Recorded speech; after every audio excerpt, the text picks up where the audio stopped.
Hello, I'm Anne McElvoy and welcome to the Intelligence Squared podcast, teamed up this week with Economist Radio. You can find out about Intelligence Squared podcasts and live events at intelligencesquared.com. My guest is Jordan Peterson, a clinical psychologist and professor at the University of Toronto.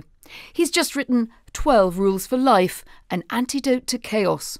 Rule number 1 is stand up straight with your shoulders back. Rule number 4, compare yourself to who you were yesterday, not to who someone else is today. Rule number 6, set your house in perfect order before you criticise the world. I've already failed that one. And rule number 12, pet a cat when you encounter one on the street. So far, so modern folksy, but Peterson is best known these days as a scourge of much modern liberal thinking, a stance that's brought him a vast following of fans and detractors. It all began when, beyond the lecture hall, Peterson took to answering questions in an online forum. He says his procrastination-induced musings hit a nerve. They certainly did. He now has hundreds of thousands of followers on social media.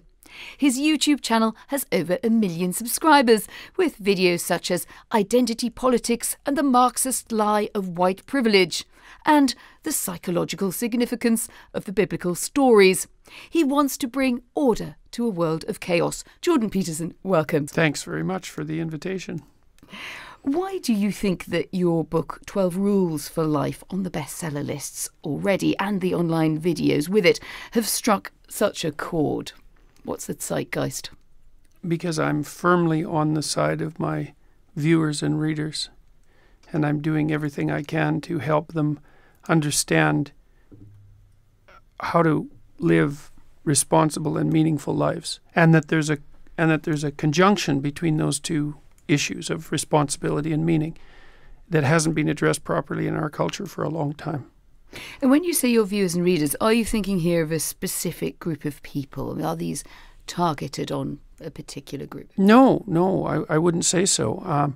I have more male viewers online, but on YouTube, the standard viewer is male. So it isn't obvious that that's a consequence of my philosophy, let's say, more than an artifact of the technology.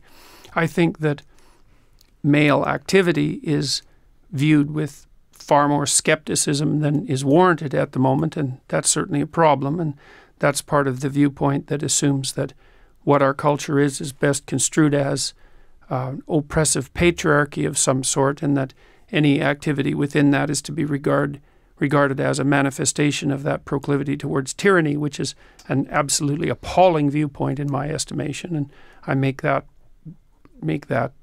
what would you call it, opinion quite clear. But for me, most of this is a matter of psychological endeavour, not political endeavour. We might come back on the proclivity towards tyranny later on and how that relates to how you see this argument.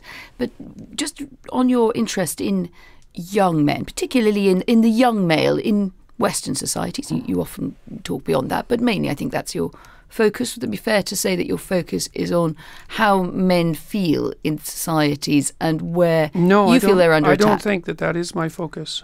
I think that my focus is the focus that you'd expect from a clinical psychologist and an educator, which is to help individuals, regardless of their group identity, live better lives. I think the fact that what I'm being doing is being construed in that manner is a consequence of the absolutely overwhelming influence of identity politics and postmodernism, for that matter, on our political and philosophical discourse. What I'm doing is constantly being viewed as a manifestation of identity politics. And so people talk about my particular attraction for young white men. It's like, sorry, not true. There's virtually no evidence for that. The audiences that come to see me are, and I hate to even categorize them in this manner because it's part of playing the same game, but very diverse ethnically and with regards to gender as well. So the problem is that the way that our discourse is framed right now, it's impossible to avoid being shunted into an identity politics box. And I think that there's nothing about that isn't reprehensible. I'm really interested at this point in exploring where you're starting from, but you sound quite angry. What do you feel angry about this? I'm appalled at the role the universities have played in this. to have influenced the culture so that this is the manner in which our discourse is conducted. That the primary issue is which group is what you're saying targeted towards. It's like what I'm saying isn't targeted towards groups. In fact, it's precisely construed as an antidote to the idea that your message should be targeted at groups. I'm interested in the individual, and it also makes sense given my background. First of all, I'm a professor, so I teach individual students. And second of all, and perhaps not in that order, I'm a clinical psychologist, not a sociologist, not a politician, none of that, concentrating on the development of the individual. And when I go do my talks, I have thousands of people coming to my talks, and I meet thousands of people as a consequence of doing that personally. And none of them talk to me about politics. All of them say the same thing. They've been watching my lectures online, or they've been reading my book. They were in a dark place in their life. They've been trying to adopt personal responsibility and a vision for the future, and and to tell the truth to the degree that they can, to take responsibility for their own behavior, and to improve their lives of their families and their communities. And because of doing that, things are much better for them. And that's the story. I'm interested that you chose a self-help kind of trope here with the book. The Rules for Life takes us back to Samuel Smiles and Victorian sort of self-help manuals in some senses, in a tradition. But you're someone who doesn't like to be told what to do, and you think a lot of modernity is kind of telling, a bit finger wagging or telling people what to do. So why would you accept your rules? Would you accept Jordan Peterson's rules if you weren't Jordan Peterson? Oh, good point. Yeah, well, you might also ask, in some sense, how I can get away with that. Because, for example, last year I did a series of lectures on the Bible, on Genesis. And it's very easy to make that sort of thing into a finger-wagging morality. But I'm not including myself in the list of people who need improvement. I'm not talking from a pinnacle downwards to my audience. I'm stating a fairly blunt fact, which is that we have plenty of tragedy and malevolence to contend with in the confines of our life, and we need to figure out how to deal with that properly without becoming bitter and cruel and resentful. And these rules are guidelines to help people avoid those pitfalls rather than finger-wagging moral injunctions designed to make them feel guilty. And so that's why the lectures are attractive, because that kind of top-down morality is actually absent from them.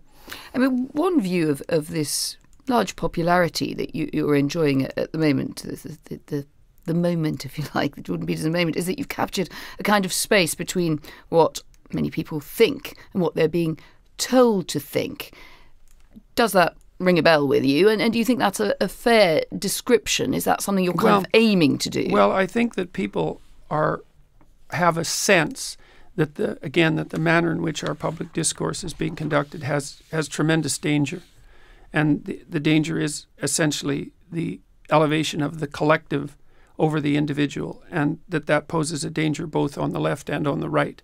And I think that by appealing to the notion of individual sovereignty, which I would say is the primary, it's the meta message behind all of the things that I've been writing about, that people find that to be a great relief. Even though what I'm asking them to do is to bear more responsibility for what they do than they might typically be inclined to.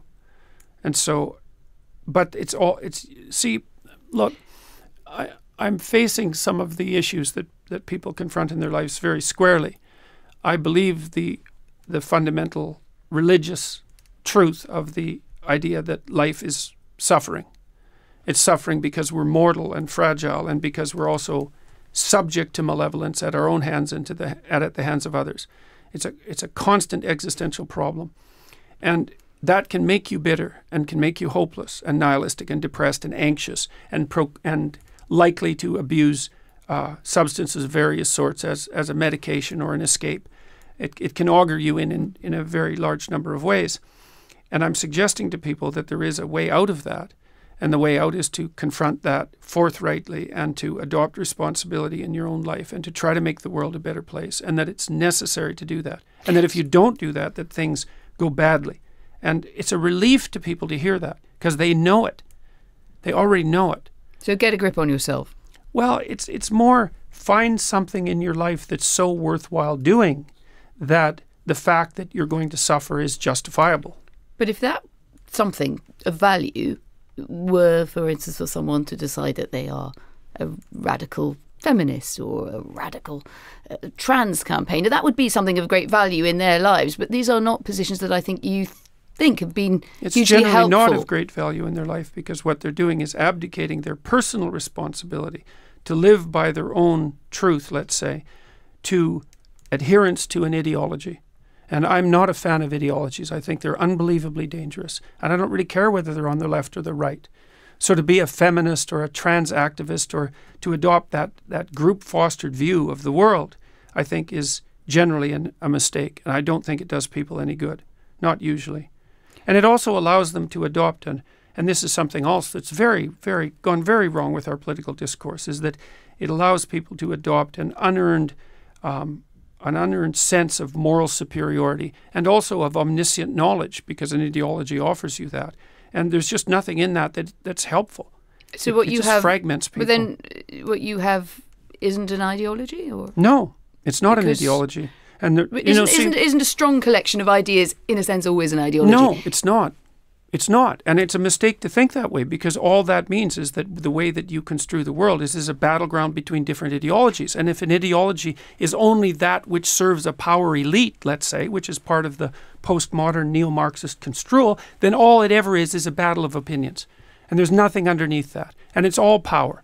And that's just not an appropriate way of looking at the world. First of all, there's lots of forces at play that aren't mere power. Competence is one of them, assuming that there are some things that are worthwhile doing. And then with regards to ideology, I wrote a book about that. The first book I wrote is called Maps of Meaning. And it's a description of the relationship between archetypal or mythological thinking, proper religious thinking, I would say, and the parasitical structures that emerge from that, which are basically ideologies. And they can be technically differentiated. What do you make of liberalism? I would consider myself a classic liberal. You would consider yourself a classic liberal? Yes, although... Which is also has beliefs attached, right? It comes out of a tradition of evolution of beliefs, but there is also a radical liberalism, isn't there, which feeds into feminism, which believes that progress is a better thing than lack of progress. I mean, the Economist is founded on those basics, and that people can argue about what they want to take or leave. But do you include then liberalism as one of the isms that you would say is in crisis at the moment, or has got itself into a mess? Well, it depends to some degree, as you pointed out, on how you define liberalism. But one of the things that I like about the classic liberal take on the world, to which I think we owe Britain a great debt of gratitude for developing, perhaps more particularly than any other country, is that the individual is to be regarded as the sovereign entity in the political understanding. But that's not really a political claim. It's a claim that underlies politics. It's actually a theological claim. It's derived from the Judeo-Christian tradition. And because in the Judeo-Christian tradition, the suffering individual is the sovereign entity. And we established a political system based on that metaphysical axiom. And so I would say that to the degree that liberalism acts out the idea of the sovereignty of the individual, it's not an ism, it's not a political stance. It's far deeper than that, what it's predicated on.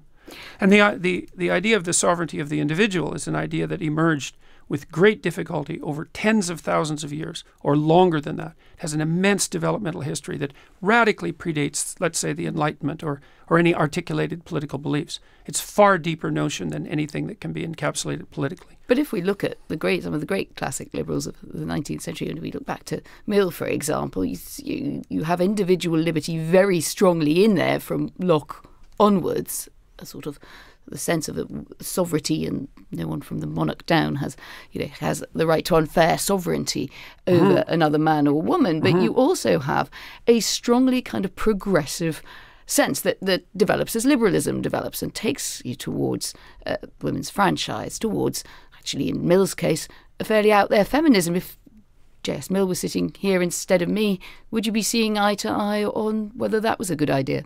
Well, again, I think it depends on what you mean by feminism. I mean, the idea that it would be a good thing for the world to arrange itself so that the talents of women were as available to use by the collective, let's say, by the group or by society as the talents of men, then obviously that's all for the good.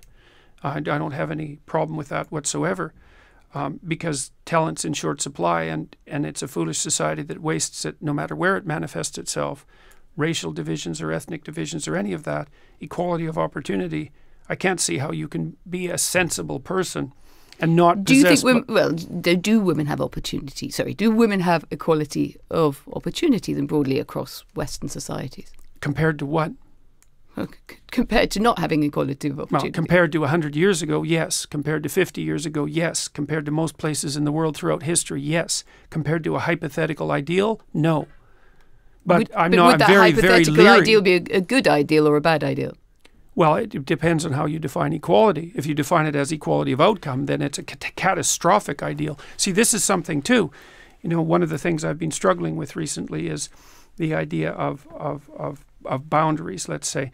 We know absolutely, and this is relevant to your questions on progressivism, we know that the left can go too far, and we know that the right can go too far. I mean, I would say that's the abject lesson of the 20th century. Both can go too far. And we kind of know when the right goes too far. We probably think the right goes too far, if you had to boil it down to one thing, when people start making claims of racial or ethnic superiority. That seems to be the marker. But we don't know when the left goes too far. And the left, to be frank about it, isn't very careful about differentiating itself into those who are pursuing a reasonable progressive agenda and those who have seriously gone too far. And I would say that when people push an equality of outcome agenda, they've gone too far. Even though it's not as blatantly horrifying, let's say, as claims of ethnic or racial superiority, the consequences of playing that idea out in the world are seriously not good. But surely they are, they're two kind of doorstops at the far ends of the arguments. I mean, very few people, I think, on the left, and there would be some who would advocate for absolute equality of outcome and everything it would take to achieve that. It's not so clear to me Similarly, that that's a minority view. There may be lots of things that are wrong both on the left and on the right that don't involve the right being overtly racist and the left wanting absolute equality of outcome. It's a space surely in the middle that matters, and that's why I suppose people feel that sometimes your argument is almost sort of, it's driving towards picking the fight rather than liberalism would, I suppose, encourage you to take the best, and we can have the argument about what's the best and what's the worst of everything that's in between. No, I think that the left poses a far greater danger than your analysis suggests. I certainly see this in the universities. And the drum is being beat very, very hard, perhaps not so much here, but in North America, for equality of opportunity or equality of outcome under the rubric of equity. And equity is essentially a doctrine that fosters the notion that equality of outcome is not only desirable, but should be pursued as an object or as an explicit aspect of public policy. The idea being that if there isn't equivalent representation of all possible groups at all possible levels of all possible hierarchies, that indicates a tyrannical prejudice that needs to be rooted out. And that's having an absolutely pernicious effect on institutions, especially educational institutions in North America. It's an increasingly widespread view, and I think it poses far more danger than you think. Is it possible that views become more attractive when something is dissatisfied and when aspirations have not been met, which are reasonable aspirations to have, and you can then say that the answers are wrong or that they distort. Sometimes. But so I was trying to say, if this is such a popular view, to cite your example on campuses in North America, it may be that there's something out there that existing society has not satisfied. What hasn't satisfied the ever-present human tendency towards envy and resentment. That's for sure. So that's all that's driving it? Not all, but it's a tremendous amount of what's driving it. And an absolute lack of gratitude for what we've managed to accomplish and what we have in front of us. I mean, unfairness, does that figure? Well, unfairness is a very ill-defined term. I mean, it's not so obvious either. It's not so obvious what's fair. So, for example, I got embroiled in a dispute the last time I was in the UK about the issue of the gender pay gap. And, from a social science perspective, the idea of the gender pay gap is it's so poorly formulated that it's almost staggering to me that people can even conceptualize it in this manner. It's not a univariate problem. It's a multivariate problem. Men and women don't make the so we same can break amount it of down money. and then we can go through No, the not votes. only could we have to. Good. And we can't assume that just because in all situations women don't make as much money as men, although there are some situations in which the reverse is true, by the way, that the reason for that is prejudice and oppression. There's many reasons for it. One reason, so there's a book by Warren Farrell, for example, called Why Men Make More, and he outlines like 42 reasons why men make more money than women. One of them is that men are much more likely to take dangerous occupations. Well, and that's not a let's have a go, non-trivial if fact. not at 42, at some of the reasons. But perhaps just start by talking a bit more about gender with you, that unfraught territory, which always seems to go well. Do you agree with people who hold that broadly gender is a social construct? No. I don't hold with those people at all. Why? Yes. Well, because first of all, that's an axiomatic pronouncement rather than a consequence of the analysis of the empirical data. And I mean, what do you mean a social construct? Genitalia aren't a social construct. Differences in height aren't a social construct. Differences in weight aren't a social construct. What we deduce from our genitalia is to an extent constructed, right? Well, because there's environmental and cultural effects on anything that's complex, and that's certainly the case. And differentiating what those are is a very difficult thing to do, but the psychometric work on that has already been done and done well. And What do you mean by the psychometric work? I mean, psychologists in particular have spent 40 years sorting out an empirically derived model of personality. That's the Big Five model, which is well accepted among personality psychologists in the mainstream, most of who lean left, by the way, by an overwhelming majority. So there's no right-wing It's a taxonomy, right? It might be five, it's might be six. I mean, they could be wrong. Yeah, but one of the things that's interesting about the taxonomy is that it was atheoretically derived. It's purely a consequence of statistical analysis. And so I'm not sure where that's taking us on how far gender is socially constructed. Okay, so the first thing to do is to figure out what the parameters are when you talk about something like gender. So the parameters are, say, parameters of temperament, because you said, well, we're not going to talk about the biology, we're going to talk about what's derived from that. So we might say temperament. Okay, so we know the temperamental dimensions. We know that they differ between men and women, and they differ cross-culturally. But more importantly, this is the crucial distinction. Well, we don't know, because, I mean, I'm just looking at a piece of recent research on the brain, which concludes there are not two types of brain, and there are other researchers. Who did the research? No, it's the New Scientist. Scans prove there's no such thing as the male or female brain, just so you know what you're dealing with. Nobody who has any sense would ever claim that there was a male and female brain. Okay. These differences aren't absolute.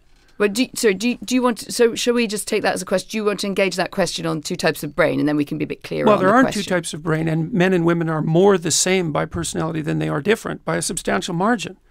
There's more similarity than difference. If there's more similarity than difference. But that doesn't mean the differences are irrelevant. So let me give you an example. Right. So if you pick two people at random out of the population and had to guess who was more aggressive, and you guessed the man, you'd be right 60% of the time.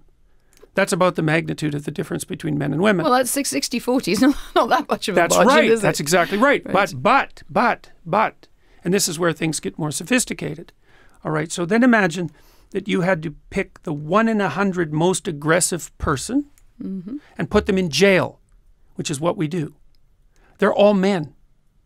So even though at the midpoint, the difference between men and women isn't that extreme, at the extremes, the difference is extraordinary. And most of the activity, or much of the activity in complex situations, happens at the extremes. So men are more interested in things than women are, and women are more interested in people than men are, on average. And those differences are largest in Scandinavia, by the way. So there's no evidence that they're socioculturally constructed. And one of the consequences of that is that if you leave men and women to make free choices... Well, let's put aside that Scandinavia is not just one country, and it has lots of different cultural political differences within Sure, but the point right? is that, and this is the fundamental point, is that the more egalitarian the country, the bigger the differences between men and women. The bigger. I have no idea how one could possibly conclude that. You rank order countries by their sociocultural policies, from egalitarian to non-egalitarian, and then you look at the magnitude of the differences in temperament in men and women in those countries. And you do those analyses depending on your publish definition them. Of temperament.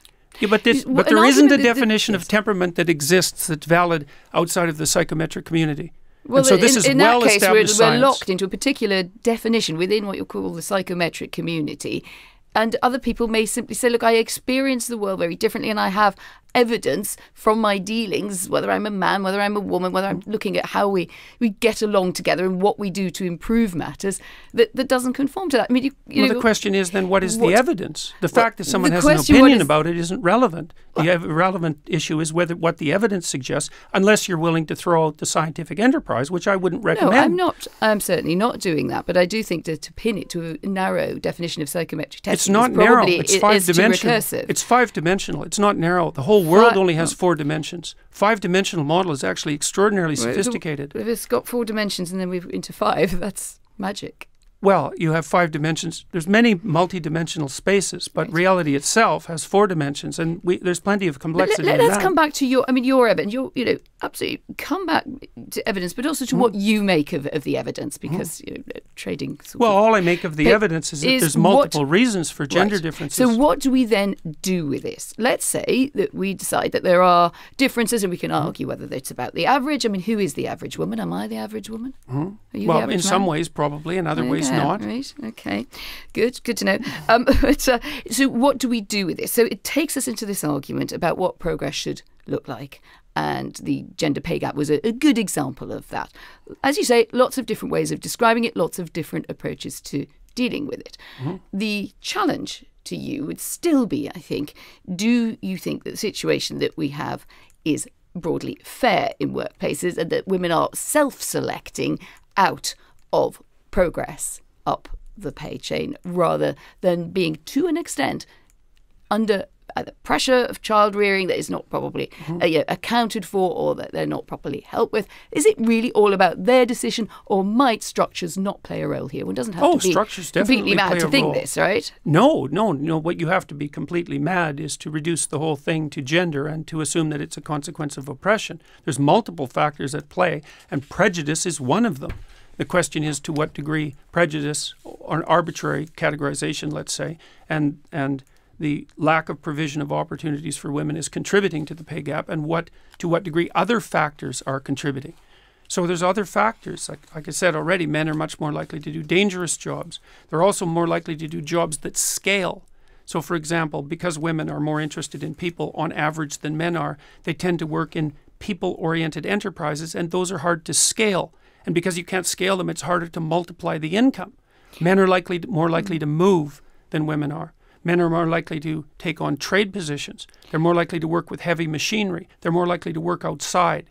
All of these things add to the... But if you cashed out, sorry to interrupt you there, but if you took out working with heavy machinery, which some women do, but more, we will say, right, more men will elect to do that. There's quite a lot of things in there where they're being nudged. We're all nudged throughout our life to certain choices. We don't have to accept the nudge. But then would you accept that women have lacked opportunities, that they've lacked, the nudge has not operated in the same way? So for you to say, end up... Over what time span? Well, you can choose your time span, say 100 years if you like. I would don't say really mind the time span. The point is, are women, in a sense, already going through a number of gates in life, and some of them are wider than others? It's complicated. I mean, I think men were directed down narrow pathways in ways that women weren't. So, for example, they were much more likely to be conscripted into wars, for example, which actually happens to be a non-trivial phenomena, because it resulted in the deaths and the demolition of many men. And so both sexes are subject to the arbitrary strictures of culture. And perhaps you could argue that women had the worst time of it, although it's not that easy an argument to make. I would say that the extra pressures of child rearing and the inevitability of pregnancy played a very large role in that, and we didn't deal with that effectively till 1960. And so one of the things that I really don't like about the women were oppressed by men throughout history narrative is the fact that both men and women were terribly oppressed by nature throughout history, and that's not being factored into the equation. And I think that what men and women did for most of history, the decent ones anyways, was team up and partner up and try to make life the least amount of miserable for both.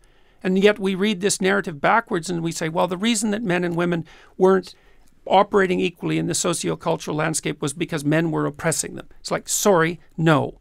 That accounts for a tiny fraction of it, or some proportion of it, but it had much more to do with the fact that everyone was poor and miserable, and that women were locked into a reproductive cycle from which they had no practical escape. I mean, and we didn't fix that till the 60s.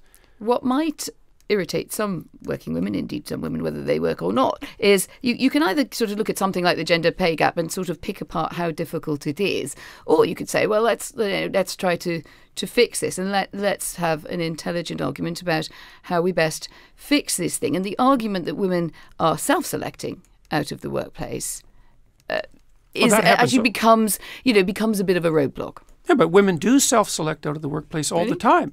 Well, if you look at the legal profession, that's absolutely crystal clear. Women are overrepresented at the lower ends of the legal profession, but they stop operating at the high ends in their 30s, and it happens in all sorts of professions. And there's good reason for it. I mean, what reason happens? Being? Well, because women in their late 20s tend to decide that they don't want to work 80 hours a week. They would rather have a family and devote some time to that, which is a perfectly reasonable thing to do. Another possibly reasonable thing to do is for the child-rearing roles of men and women to come more into balance than allowing, with some trade-offs, life being imperfect, allowing women to come back earlier into the workforce. Well, yes, but that also assumes that what women want to do is come back. That's never the argument that you put. You put it on the women. Well, no, not at all. That's not a fair characterization in the least. Your argument is predicated on the idea that the advantage to women is in coming back to the workplace. But many women decide, especially once they have children, that having their children and spending time with them is actually more valuable than going back to the workplace. And that's a reasonable thing to decide. In fact, you might think it's the intelligent thing to decide. Well, a lot of women do then come back into the workforce, and their pay is then lower. Well, that's something that you had mentioned earlier, and the fact that women pay a disproportionate price with regards to long-term career earnings if they become mothers. That's a very narrowly focused problem, and it's a problem that might need to be addressed. But that's not the same as the gender pay gap. It's a much more defined problem. Yes, and part of the problem is, how do we best... Can we get you to carry a banner for that part of the feminist crusade then? Not if it's part of the feminist crusade, no. Because that would mean I'd have to carry a banner for what I regard as a rather reprehensible ideology. But I do... Overall, feminism is a reprehensible ideology? Well, what percentage of British women regard themselves as feminists now? I don't know. 7%. Well, it depends how you ask a question, I would guess. Well, no, the reasonable measurements of it estimate there's something like that. It's a very small percentage. Really? Yes, really. Well, it's a very small minority, even if it's not 7%. And part of the reason for that is... Would that make it inherently wrong? I mean, I'm not sure it's 7%. And, but I think that's one on which we could all go and bandy a bit of research on the isms. But would it necessarily be such a bad idea? I mean, you must have sometimes stuck up for minority rights, even if the idea is right. Of all, as you say in your book, stand women up aren't for what a minority, you believe. by the way. They're Indeed. actually a majority. Precisely so. So in that sense... They're not minority rights that we're talking about here if we're talking about female rights. Have I stuck up for minority rights? Yes. I don't see the world Well, you've from said that the 7% example would suggest that even a small group within women thought that feminism was... You just decide yourself whether feminism's a good thing or not. It doesn't really matter. Well, I think it's not a good thing because it plays identity politics games, and I'm not a fan of identity politics games and the collectivist viewpoint. I don't think that men should be set against women. I don't think that we should view the world as a competition between men and women. I don't think we should view history as a structure that pitted oppressed women against the oppressor men. I don't like that story. I think it's a nasty story, and I think it's designed... It's destined to divide us in ways that will not be good. I think it's a story fundamentally predicated on resentment. I don't think it's an accurate view of the way things unfolded in the past. And I don't think women were as powerless or as unable to contribute as the feminists claim they were before, like, 1960. But earlier you thought that things did come into balance for women in the 60s, so something changed. Something was good about the 60s, yes? I thought that the birth control pill was invented. And the reason that women have far more flexibility, let's say, in their lives now is fundamentally because they have more control over their reproductive status. And that never really happened until the 1960s. Yes, but they may have built other conclusions on that other than that, great, I can control my fertility. It's great, I can control my fertility. Now what is the question that we're tussling with? Well, that is, but that's exactly it. That is precisely the question that we're dealing with. But the causal order of that is, oh, now I can control my fertility. Now what? That's a biological revolution. But that has consequences for men as well as women, right? Of course it does. Good. And there are consequences. So what do men have to change? We've had a lot of focus here on how women have had it better than that perhaps you think that modern feminists think they have. I don't know. Do men need to change? I don't know if women had it better than modern feminists think they had it. I think that if women had it hard in the past, which they certainly do, that the amount of that was attributable to male oppression is far smaller than the feminists claim, because nature had her hand in that. The average person in the Western world in 1895 lived on less than $1 a day in today's money. That's below the UN guidelines for poverty. So life was very hard for men and women for almost all of human history. And to view that as part of an oppression narrative on the part of men, I think, is one of the things that is very hard on young men, for example, when they're trying to take their place in the world. So how would men have to change because women have control over the reproductive function? That's an open-ended question. I don't know. Casual sex is much more available than it used to be. That's one way that men have been able to change. They haven't had to take on responsibility for adopting a long-term monogamous relationship in order to get sexual access. So that's a big change. It's also enabled men to not grow up to quite a great degree. I'm not sure if you're welcoming that or I'm not saying it's a good thing. It is very complicated. So movements that bring that whole difficulty of the mating game or the hookup culture into the debate must therefore be a good thing, and presumably you would also I don't think but would you welcome that? I think there's very little good about the hookup culture. I think there's very little good about casual sexual relationships. I don't think they're good for men or for women. And I mean, where do you stand on the Me Too campaign? Good thing? I think that it risks damaging the presumption of innocence. I mean, there's plenty. Is there more to it than that? Oh, sure. Women face the arbitrary admixture of sexual advance and workplace performance all the time. It's a very complicated thing to sort out. We don't know how to sort it out exactly because, NBC, for example, the American TV station, has made it policy that you're not to hug your co-workers, which, may be true, although I don't think it's the sort of thing that a corporation might be deciding for people. But we don't know exactly what the rules are for governing male and female behavior in the workplace because we've only been working together for about 35 years, 40 years. We don't know. After 35 years, wouldn't it be possible to figure something out? Not when you're talking about a transformation in behavior that's that profound. I mean, we don't know how men and women can work properly together in the workforce. It's very complicated. But men don't know how to compete millions with of men and women across the world go to work together day in, day out. But you were the one who asked about Me Too. You're the one who. Don't start with you're the one who. Me Too is an expression of the fact that men and women are having a hard time regulating their behavior in the workplace. That's the only reason I responded to that. Because the question was posed. I think it's more broadly suggesting that some men are having a grave problem with it. What is the lesson of the Harvey Weinstein story for you? Someone should have said something about Harvey Weinstein much sooner. But we could start somewhere else. We could start with Harvey Weinstein was wrong to do what he did before we get other people should have spoken out. It's that's a secondary order issue. Fair enough. I thought that went without saying. There are going to be psychopathic predators. They're going to exist. And what has to happen is that people have to stop them because they won't stop themselves. And so I thought that was sort of implicit in the statement. Obviously, he shouldn't have done what he did. But you don't think that the culture in which he was operating, that there was particularly in his world, Hollywood? In his world and in many other worlds, that there was a culture of, this guy's a powerful guy. He's the great silverback gorilla here. Let him get on with it. Oh, I think that culture was everywhere in Hollywood, which is why I think Not it's just in actually Hollywood? quite... Well, Hollywood particularly. I mean, the casting couch idea has been around for a very long period of time. And I think that the Hollywood types who are all upset about this should look to their own devices with regards to the role they've played in fostering the culture that managed that.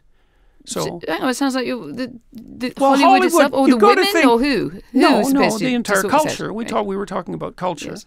So, I mean, it's certainly that the Hollywood... What's the sensible thing for women to do about Me Too, to your mind, and what's the less sensible thing? That's a hard question. It isn't obvious to me exactly what men and women have to do in the workplace to make that kind of sexual predation much less likely, with also subjecting themselves to restrictions on the sexual aspect of their existence that would be unbearable. It's very difficult. What would be unbearable about that? How about everybody wears the same uniform to work? That's what the Maoists... Well, look, if you want to eliminate the differences between men and women sexually at the workplace, you have to constrain the sexual differences. I mean, men wear suits to work. Well, we don't have to eliminate the sexual differences for people to work together with respect. You have to eliminate them to some degree. Why? I'm genuinely because you're trying puzzled. The question here is, to what degree should sexually related behavior be impermissible at the workplace? Well, it depends on how you define it. Should you be able to dress attractively? And if you can dress attractively, what do you mean by attractively exactly? Like precisely. I got into trouble. I mean, I hope I'm dressed nicely today. You look very well dressed to me, right? You're a man, I'm a woman. We're both nicely dressed. Now we're getting on with the interview. What's the problem or perspective? Well, the problem is the boundaries of what constitutes nicely dressed. Because because part of what constitutes attractiveness, part of what constitutes nicely dressed is sexual attractiveness. Because you can't separate out human attractiveness, sexual attractiveness from human attractiveness. And so then the question is exactly where are the boundaries? And that's what the discussion is about. Where are the boundaries? The dinner parties, which are described in a foreword to your book, where friends enjoy debates and disagreements. Do you think in the broader conversation we've lost that spirit or in danger of losing that spirit? Oh, I think we're always in danger of losing that spirit, right? Because lack of freedom is much more probable than freedom. We have to be very careful to maintain that because it's always under threat. But I do feel that it's under threat now. I think that people are very careful about what they say in ways that aren't good. I think the fact that many comedians won't perform on university campuses now is a very good indication of that. That's a canary in the coal mine scenario, that. But let's just stick for a moment on kind of polarization as it affects someone like you or someone with your message. In one sense, we're arguing that polarization of society is a bad thing if people no longer have a shared space or shared understanding even of debates and disagreements and nuance. And yet, aren't you part of that problem? You're absolutely of the culture that upvotes, that downvotes. Looking at the sort of sideline on one of your YouTubes, and there's a lot of Jordan Peterson destroys so-and-so, kills someone. Yeah, well, this seems to me a very odd and reprehensible kind of sort of consequence of some of the way that your argument is presented. And do you feel any responsibility there? Well, I feel responsibility, I suppose. The question is, what's the proper level of analysis, let's say? Well, okay, so first of all, people are making 4,000 videos out of my videos a week on YouTube. And so we're going to expect that there's going to be a tremendous amount of variance in how people do that. And they're competing for views, just like the mainstream media is competing for views. And one of the ways to compete for views is to become sensationalistic and to capitalize on polarization. And I think that's a very bad idea. And I think a lot of that is happening. Do you think you ever fall into that trap? Ever? Sure. I think I fall into that trap, although I wouldn't say I do it to drive video. Well, because of my distaste for what's happening on the university campuses and my embarrassment at being associated with that because of my academic standing, let's say, I perhaps become more irritable about the fact of identity politics than might be optimal. Although I think in the main I'm quite careful and often under extreme duress. And I think that that's worked to my credit. So what have you said? Have you felt, and I think this is a sort of social media environment sometimes pushes many of us in this direction in fairness. What have you said then about identity politics, or possibly when you ended up in broad and big argument about trans rights? Have you said things that you regretted? I may have become more emotional about things that might have been optimal. In terms of things that I've said, no, that's been okay so far. And I've been very careful about what I've been saying. And do you think that people hear things the way that you see them? I just watched a lot, as you say, a lot of videos have been made, and they're often sort of cut from lectures or appearances. But when you talk, say, about domestic violence, and there's a sort of thesis behind it, and I'm putting it in a bit of a nutshell here, so feel free to rephrase it, that men are, in the end, if men are pushed too far by a too aggressive a feminism, there will be a backlash, and that there is, there's a sort of undercurrent of violence, be it verbal. Oh, that's a warning, not a commentary on the utility it's a warning that kind of that. suggests that there may be sort of fault in those who push progressivism too far. They will get a backlash. Some people, of course, see that as a bit of a permissive environment for bad behaviour. Well, people tend to confuse describing the likelihood of something with supporting the fact that it exists. And I'm describing the likelihood of something, not supporting the fact that it exists. If you push too far on the left, you're going to get a backlash on the right. That's how things work. And this is just a derivation of that as far as I'm concerned. How does that work in the context of domestic violence? Oh, I don't think it's applicable in the context of domestic violence at all. I think those things are completely separate issues. I mean, you were mentioning to me just as we were chatting. And I was speaking only politically with regards to the backlash. That was a comment on political backlash. It had nothing to do with domestic violence. That's a whole different issue. But violence often pops up in your work as something you think drives things. That I think you've said in relations between men are regulated by a background threat of force, and in a sense that's why men have difficulty with women. Is it really so? No, that's why men have difficulty with women who are completely out of control. But who should control women? Well, other women themselves, men, society, just like everyone is controlled. I mean, you're controlled by society. I'm controlled by society, and thank God for that. I mean, funny. I mean, you described yourself as a liberal earlier, and I think a liberal doesn't think that a society controls women or men. Well, let's say regulates. I'm a psychologist as well. But what is an out-of-control woman? What is this creature show? How do we know when we met one? Well, I'm sure that you've met women in your life that acted towards you in a bullying and detestable manner. It's very difficult for women to cope with that because they don't have any real recourse. And female bullying can be unbelievably vicious. And usually that takes the shape of reputation destruction, innuendo, and gossip. It's well documented. It's very difficult to defend. No, men do it too, but men no. But the patterns, disproportionately women, in your view, or not? Sorry. Yes, disproportionately women. That's what the data indicate. I mean, where is the data on innuendo and gossip? Well, it's among antisocial behavior among adolescents. It's a well-documented field. So, because people look at aggressive and antisocial behavior in women and in men, and in women it tends to take the expression of innuendo, gossip, and reputation destruction, and in men it tends to take the form of outright physical aggression. There's a whole literature on that. It's not a surprise to anyone. This has been known for 30 years.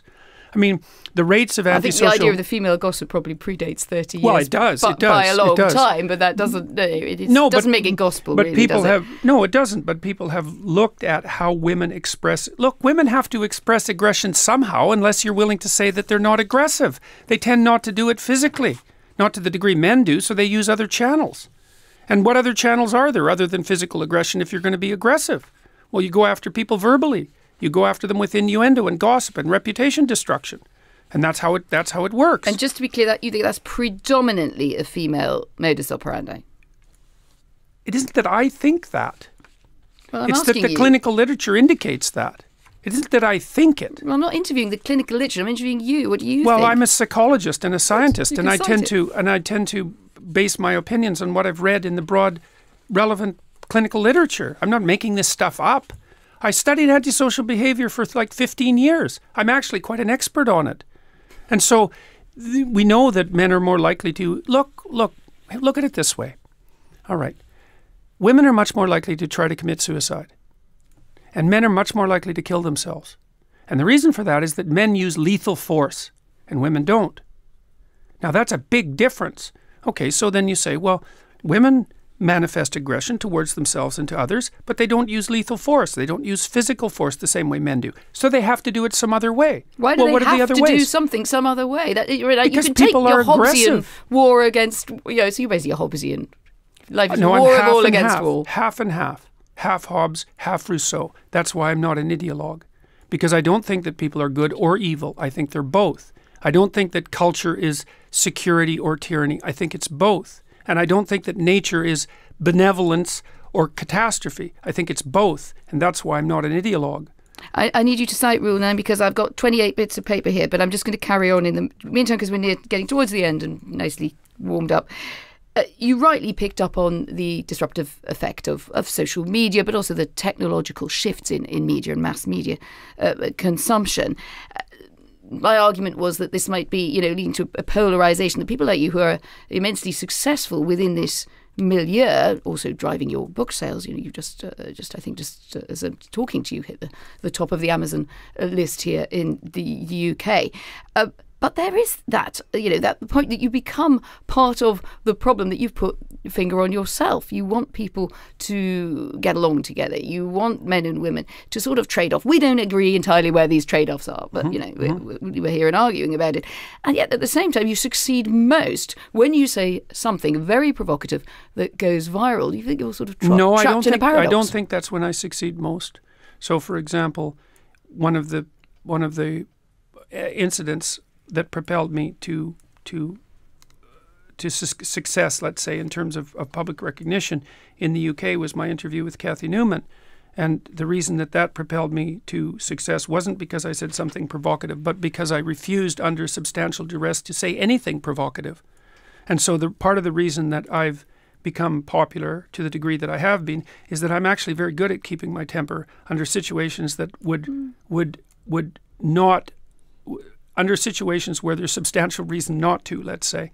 And I would also say that the good that I've done with regards to my online lectures far outweighs whatever harm might be done by the fact that people are cutting them and making provocative titles out of them and construing this as some sort of fundamental political war. But it's not just other people, is it? It's, I mean, if you look at something like the model that you partly use to promote your work is the crowdfunding site. So the more you incite a reaction, the more loyal your Patreon site, the more loyal the subscribers become, the more money is raised for causes that you want to promote. No, that isn't how it works. The reason that, first of all, I give away all my content online for free. So the people who subscribe to Patreon are subscribing to nothing.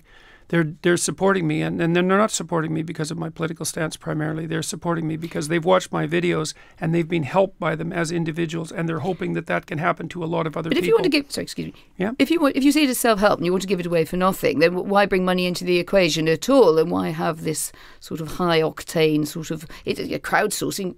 Does rely on people coming to you wanting to pledge their money. Why put money into it at all? Isn't this an area where the market might be better left out? I am an evil capitalist after all, and I don't really make any apologies for that. I set up my Patreon site mostly out of curiosity because I've been interested for a long time in how creative people can monetize their creative productions, because that's actually part of my technical interest, because it's very hard to monetize creative productions because they have long-term benefit, but it's hard to show. Why do you want to monetize? Well, because I can do useful things with money, and partly because I'm curious, partly because I need to live, partly because my job was at risk for a long while and that's not going to happen to me again, partly because I had to give up my clinical practice because of other considerations, partly because I have a family, partly because I want to build an online university. Is it about raising money for a cause, or is it about raising money for you? Well, I don't separate myself from what I'm doing, so I can't really answer that question. I mean, for me, what, am I going to buy a yacht? No. I'm not a luxury kind of guy. I'm not looking to live the high life. I'm 55 years old, for God's sake. What would I do with that? I have lots of things that I would do with some money. One of the things I want to do is build an online university, but it's not the only thing I want to do. And so I would put the money to good use, I suspect, or at least to reasonable use. And the reason that people are providing me with this money, which they don't have to do, is because they hope that I'll continue to do what I'm doing. And that is exactly the reason they're providing it with me. And my leftist critics have been saying for consistently, it's actually quite comical. Well, look at all the money that Dr. Peterson is generating with his Patreon account. It's like, well, I'm not selling anything. All the stuff I do online is free. It's not even advertising supported. So if people want to support me on Patreon because they think that what I'm doing is helpful, then more power to them as far as I'm concerned. And do you feel that when the response that you get through that site and others, that your judgment is equally good when it comes to spotting sort of things that have gone too far and the sort of cant of the far left, and attitudes that come from the right, the far right, or alt-right, and I'm not mixing up these categories. Yeah. You can differentiate between them. Do you feel that your kind of hearing works better in one direction than the other? No, I don't think so. I mean, this week, for example, I was accused by a Jewish newspaper of harboring Nazi sympathies, which was rather miserable. But at the same time, an alt-right article came out today telling me that I was a stooge and a shill for the Jews. So, they figure I'm pretty much in the middle if I can attract that sort of criticism on both sides. And with regards to the right-wing issue, the right wing does not pose a threat to the integrity of universities in North America and Europe, but the left wing certainly does, and that's well documented, and not by me. There are no conservatives in universities, in the social sciences and the humanities. They don't exist, and that's not a good thing. And the radical left in universities absolutely exists and has utterly threatened the integrity of those institutions. And so to the degree that I've concentrated on the radical left, it's because the radical left has usurped the universities. Although one might say in the global context, an authoritarianism which often tends rightwards is a threat to free speech, to universities, absolutely. to the roles. Absolutely, and I've written extensively about right-wing authoritarian threats to liberty, extensively. Let's not ignore the big American elephant in the room. Donald Trump, do you see him as an expression of a lot of the attitudes, the kind of unhappiness, discontent that you described in the book? Not really. Or something sui generis, something different? What do you make of it? Well, first of all, Americans have voted 50% Republican and 50% Democrat for like 5 elections in a row. Nothing changed.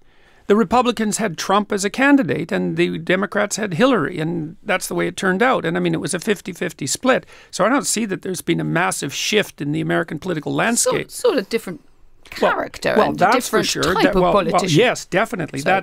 That's the interesting thing. I mean, Trump did something very interesting in the primaries and in his grip on the Republican nomination eventually. And I don't know really what to make of it. It's certainly to some degree the fact that he won was an expression of the fact that people were discontented with the Democrats' tilt towards identity politics because they lost a fair bit of their working class base. But I think that can be laid entirely at the feet of the Democrats. They made a big mistake doing that because the working class needs a political voice. And the Democrats decided to play identity politics instead. So you blame them. Is anything wrong with Trump or anything he's negative? Well, there's lots of things wrong with Trump. I mean, it doesn't take a genius to lay them out. Well, he's rather bombastic. He seems to be somewhat on the narcissistic side. He's certainly a master at manipulating the media. I mean, and he's a very peculiar character. It doesn't take a genius to list his faults. What Trump signifies, I don't know. I can't put my finger on him yet. Let's conclude with. I don't think he's the great coming of Satan, I don't think that America is any more polarized than it was in 1972.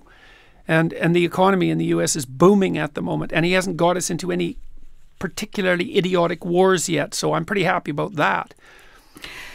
Liberalism, how does it need to change? You said earlier on that you were a classic liberal. We tussled a bit about what that might mean in terms of what causes you supported. It needs to dissociate itself from the radical left, which it refuses to do.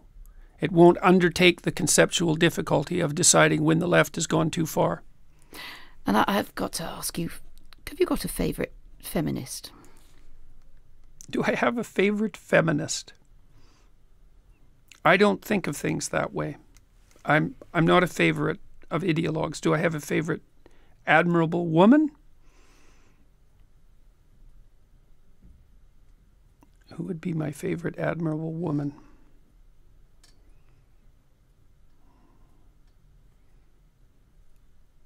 I'm sorry, I often have a difficult time bringing names to mind. The woman who established nursing as a profession in Britain.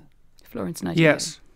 Florence Nightingale. It's like good for Florence. She thought at one point, I think men were unsuited to nursing because she had gender stereotypes. Shouldn't we be telling her off?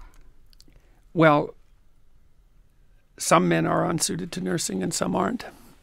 And any unlikely heroes or heroines? Oh, I'm a big fan of Tom Waits. Tom Waits, I think we can agree on that.